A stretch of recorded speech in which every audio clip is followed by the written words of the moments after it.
Hi friends, welcome back to Jaya tech YouTube channel. Friends, ಎಲ್ಲರೂ ಕೂಡ ಕಾತುರದಿಂದ ಕಾಯ್ತಾ ಇದ್ವಿ ಗೃಹಲಕ್ಷ್ಮಿ ಯೋಜನೆ ಅಮೌಂಟ್ ಯಾವಾಗ ಬರುತ್ತೆ ಅಂತ. ಅದು 20ನೇ ಕಂತು. ಸೊ ಇಂದು ಬಿಡುಗಡೆ ಆಗ್ತಿದೆ ಅಂತ ಹೇಳಲಾಗ್ತಿದೆ. ಹಾಗಾದ್ರೆ ಯಾವೆಲ್ಲ ಜಿಲ್ಲೆಗಳಿಗೆ 20ನೇ ಕಂತು ಬಿಡುಗಡೆ ಆಗ್ತಿದೆ, ಹಾಗೇನೆ ಪೆಂಡಿಂಗ್ ಹಣ ಕೂಡ ಇವತ್ತು ರಿಲೀಸ್ ಮಾಡ್ತೀನಿ ಅಂತ ಹೇಳಿದ್ದಾರೆ. ಹಾಗಾದ್ರೆ ಯಾವ ರೀತಿ ಎಷ್ಟೆಷ್ಟು ಕಂತುಗಳು ಹೇಗೆ ಅವರು ರಿಲೀಸ್ ಮಾಡ್ತಾರೆ ಅನ್ನೋದನ್ನ ಈ ಒಂದು ವಿಡಿಯೋದಲ್ಲಿ ನೋಡೋಣ. ಹಾಗೆ ನಿಮಗೂ ಕೂಡ 20ನೇ ಕಂತಿನ ಅಮೌಂಟ್ ಬಂದಿದ್ರೆ ತಪ್ಪದೆ ಬಂದಿದೆ ಅಂತ ಕಾಮೆಂಟ್ ಮಾಡಿ, ಬಂದಿಲ್ಲ ಅಂದ್ರೆ ಬಂದಿಲ್ಲ ಅಂತ ಕಾಮೆಂಟ್ ಮಾಡಿ. ಹಾಗೆ ಯಾರನ್ನ ಚಾನಲ್ ಸಬ್ಸ್ಕ್ರೈಬ್ ಮಾಡ್ಕೊಂಡಿಲ್ಲ ದಯವಿಟ್ಟು ಚಾನಲ್ ಅನ್ನು ಸಬ್ಸ್ಕ್ರೈಬ್ ಮಾಡ್ಕೊಳ್ಳಿ. ವಿಡಿಯೋ ಇಷ್ಟ ಆದರೆ ಲೈಕ್ ಮಾಡಿ, ಹಾಗೆ ನಿಮ್ಮ ಫ್ರೆಂಡ್ಸ್ ಫ್ಯಾಮಿಲಿ ಎಲ್ಲರಿಗೂ ಕೂಡ ಶೇರ್ ಮಾಡಿ. ಸೊ ಕರ್ನಾಟಕ ಸರ್ಕಾರದ ಪ್ರಮುಖ ಗ್ಯಾರಂಟಿ ಯೋಜನೆಗಳಲ್ಲಿ ಒಂದಾದ ಗೃಹಲಕ್ಷ್ಮಿ ಯೋಜನೆಯಡಿ ಮಹಿಳೆಯರಿಗೆ ತಿಂಗಳಿಗೆ 2,000 ರೂಪಾಯಿ ಆರ್ಥಿಕ ನೆರವು ನೀಡಲಾಗುತ್ತಿದೆ. ಇನ್ನು 2023 ಆಗಸ್ಟ್ನಲ್ಲಿ ಆರಂಭವಾದ ಈ ಯೋಜನೆ ರಾಜ್ಯದ ಲಕ್ಷಾಂತರ ಮಹಿಳೆಯರಿಗೆ ಆರ್ಥಿಕ ಸ್ವಾವಲಂಬನೆಯ ದಿಕ್ಕಿನಲ್ಲಿ ದೊಡ್ಡ ಬೆಂಬಲವಾಗಿದೆ. ಇನ್ನು 2024 ಡಿಸೆಂಬರ್ನಿಂದ ಬಾಕಿ ಇದ್ದ ಕಂತುಗಳ ಹಣವನ್ನು ಈಗ ಸರ್ಕಾರ ಹಂತ ಹಂತವಾಗಿ ಬಿಡುಗಡೆ ಮಾಡುತ್ತಿದೆ.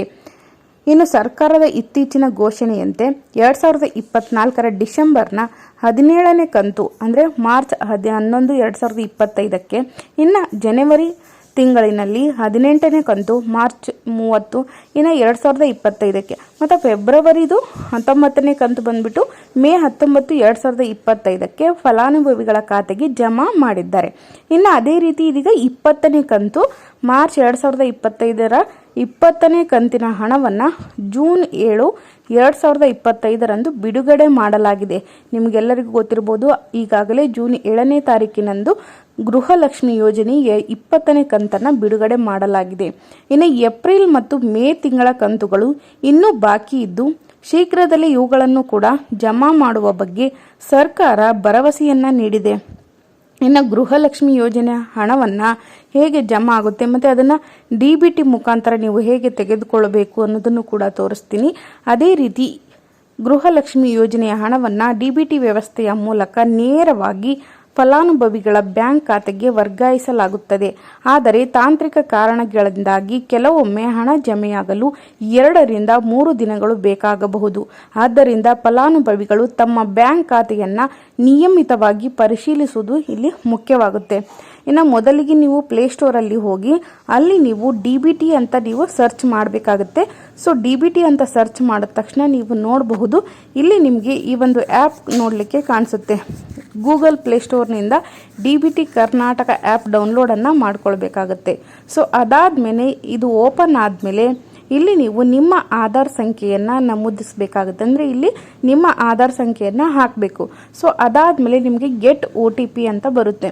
ಅದ್ರ ಮೇಲೆ ನೀವು ಕ್ಲಿಕ್ ಮಾಡಿದ ತಕ್ಷಣ ನಿಮಗೆ ಒಂದು OTP ಬರುತ್ತೆ. ನಿಮ್ಮ ಆಧಾರ್ ಕಾರ್ಡ್ ಯಾವುದು ಲಿಂಕ್ ಇರುತ್ತೆ ಅದಕ್ಕೆ OTP ಬರುತ್ತೆ. ಸೊ ಆ OTPಯನ್ನು ನೀವು ಇಲ್ಲಿ ಹಾಕಬೇಕಾಗತ್ತೆ. OTP ಬಂದ ಮೇಲೆ ಅದನ್ನು ಹಾಕಿ ಪರಿಶೀಲಿಸಿದ ಮೇಲೆ 4 ಅಂಕೆಗಳ ಪಿನ್ನನ್ನು ರಚಿಸಿ ಅಂತ ಕೇಳುತ್ತೆ. ಅಂದರೆ ನೀವೇನಾದರೂ ಇಡ್ಬೋದು, ಯಾವುದಾದ್ರೂ ಒಂದು 4 ಸಂಖ್ಯೆಗಳನ್ನು ಹಾಕಬೇಕಾಗತ್ತೆ. ಸೊ ಅದಾದಮೇಲೆ ಆ್ಯಪ್ನ ಮುಖಪುಟದಲ್ಲಿ ಪೇಮೆಂಟ್ ಸ್ಟೇಟಸ್ ಮತ್ತೆ ಕ್ಲಿಕ್ ಮಾಡಬೇಕಾಗತ್ತೆ. ಅಲ್ಲಿ ನಿಮಗೆ ಗೃಹಲಕ್ಷ್ಮಿ ಯೋಜನೆಯ DBT ಸ್ಥಿತಿಯನ್ನು ತಿಳ್ಕೊಬಹುದು. ಅಂದರೆ ನಿಮಗೆ ಗೃಹಲಕ್ಷ್ಮಿ ಎಷ್ಟನೇ ಕಂತು ಬಂದಿದೆ ಮತ್ತು ಸದ್ಯಕ್ಕೆ ಯಾವ ತಿಂಗಳದು ಪ್ರೊಸೆಸಿಂಗಲ್ಲಿದೆ, ಸೊ ಎಷ್ಟು ಕಂತುಗಳು ಈಗಾಗಲೇ ಮುಗಿದಿದೆ ಅನ್ನೋದನ್ನು ಸಂಪೂರ್ಣವಾಗಿ ಅಲ್ಲಿ ತೋರಿಸುತ್ತೆ. ಓಕೆನಾ. ಇನ್ನು sending status of Aadhaar in bank account ಆಯ್ಕೆಯ ಮೂಲಕ ಆಧಾರ್ ಲಿಂಕ್ ಸ್ಥಿತಿಯನ್ನು ಕೂಡ ಪರಿಶೀಲಿಸಬಹುದು. ಓಕೆನಾ. ಸೊ ಇನ್ನು ನಿಮ್ಮ ಖಾತೆಗೆ ಆಧಾರ್ ಲಿಂಕ್ ಆಗಿದೆಯೋ ಇಲ್ಲ ಅನ್ನೋದನ್ನು ಕೂಡ ನೀವು ಪರಿಶೀಲಿಸ್ಕೊಳ್ಬೇಕಾಗತ್ತೆ. ಯಾಕಂದರೆ ಆಧಾರ್ ಕಾರ್ಡ್ ಯಾರ್ದು ಲಿಂಕ್ ಇರಲ್ಲ ಅಂತಹ ಮಹಿಳೆಯರಿಗೆ ಗೃಹಲಕ್ಷ್ಮಿ ಹಣ ಬರೋದಿಲ್ಲ. ಓಕೆನಾ. ಸೊ ಇನ್ನು ನಿಮ್ಗೇನಾದರೂ ಈ ಒಂದು ಗೃಹಲಕ್ಷ್ಮಿ ಯೋಜನೆಯಲ್ಲಿ ತೊಂದರೆ ಇದ್ದರೆ ನಿಮ್ಮ ಹತ್ತಿರದ ಗ್ರಾಮ 1 ಆಗಿರಬಹುದು, ಕರ್ನಾಟಕ 1, ಬೆಂಗಳೂರು 1, ಬಾಪೂಜಿ ಸೇವಾ ಕೇಂದ್ರಗಳಿಗೆ ಹೋಗಿ ಉಚಿತವಾಗಿ ನೀವು ಸಹಾಯವನ್ನು ಕೂಡ ಪಡೆದುಕೊಳ್ಳಬಹುದು. ಇನ್ನು ಈ ಯೋಜನೆಯಿಂದ ಪ್ರಯೋಜನ ಎಷ್ಟೋ ಜನರಿಗೆ ಆಗ್ತಾ ಇದೆ.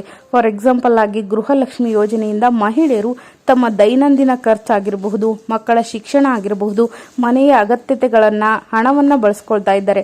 ಇನ್ನು ಉದಾಹರಣೆಗೆ ಅಂದರೆ ಫಾರ್ ಎಕ್ಸಾಂಪಲ್ ಆಗಿ ಕೆಲವರು ಈ ಹಣದಿಂದ ಸ್ಕೂಟರ್ ಖರೀದಿ ಆಗಿರಬಹುದು, ಬೋರ್ವೆಲ್ ಆಗಿರಬಹುದು, ಹೀಗೆ ಹಲವಾರು ಒಳ್ಳೆಯ ರೀತಿಯಾಗಿ ಈ ಒಂದು ಹಣವನ್ನು ಉಪಯೋಗಿಸ್ಕೊಳ್ತಿದ್ದಾರೆ. ಇನ್ನು ಸರ್ಕಾರದ ಮುಂದಿನ ಹೆಜ್ಜೆ ಏನಪ್ಪಾ ಅಂತ ಹೇಳಿ ಎಷ್ಟೋ ಜನರು ಕುತೂಹಲದಿಂದ ಕಾಯ್ತಾ ಇದ್ರು. ಸೊ ಅಂಥವ್ರಿಗೀಗ ಒಂದು ಶುಭ ಸುದ್ದಿ ಅಂತ ಹೇಳ್ಬೋದು. ಏನಪ್ಪಾ ಅಂದರೆ ಏಪ್ರಿಲ್ ಮತ್ತು ಮೇ 2025 ಕಂತುಗಳ ಬಿಡುಗಡೆಗೆ ಸರ್ಕಾರ ಶೀಘ್ರವೇ ದಿನಾಂಕವನ್ನು ಘೋಷಿಸಲಿದೆ. ಇನ್ನು ಫಲಾನುಭವಿಗಳು ತಾಳ್ಮೆಯಿಂದ ತಮ್ಮ ಖಾತೆಯನ್ನು ಪರಿಶೀಲಿಸಿ ಯಾವುದೇ ತೊಂದರೆಗೆ ಸ್ಥಳೀಯ ಗ್ರಾಮ ಪಂಚಾಯತ್ ಅಥವಾ ಸಹಾಯ ಕೇಂದ್ರಗಳನ್ನು ಸಂಪರ್ಕಿಸಬಹುದು. ಇನ್ನು ಗೃಹಲಕ್ಷ್ಮಿ ಯೋಜನೆಯಲ್ಲಿ ನಿಮಗೆ ಎಷ್ಟನೇ ಕಂತು ಬಂದಿದೆ ಅಂತ ತಪ್ಪದೇ ಕಾಮೆಂಟ್ ಮಾಡಿ. ಹಾಗೆ ಏನಾದರೂ ಡೌಟ್ಸ್ ಇದ್ರೂ ಕೂಡ ಕಮೆಂಟ್ ಮಾಡಿ ಅಂತ ಹೇಳ್ತಾ ಮತ್ತೊಂದು ಗೃಹಲಕ್ಷ್ಮಿ ಯೋಜನೆಯ ಅಪ್ಡೇಟ್ನೊಂದಿಗೆ ಸಿಗ್ತೀನಿ. ಅಲ್ಲಿಯವರೆಗೂ ಎಲ್ಲರಿಗೂ ನಮಸ್ತೆ.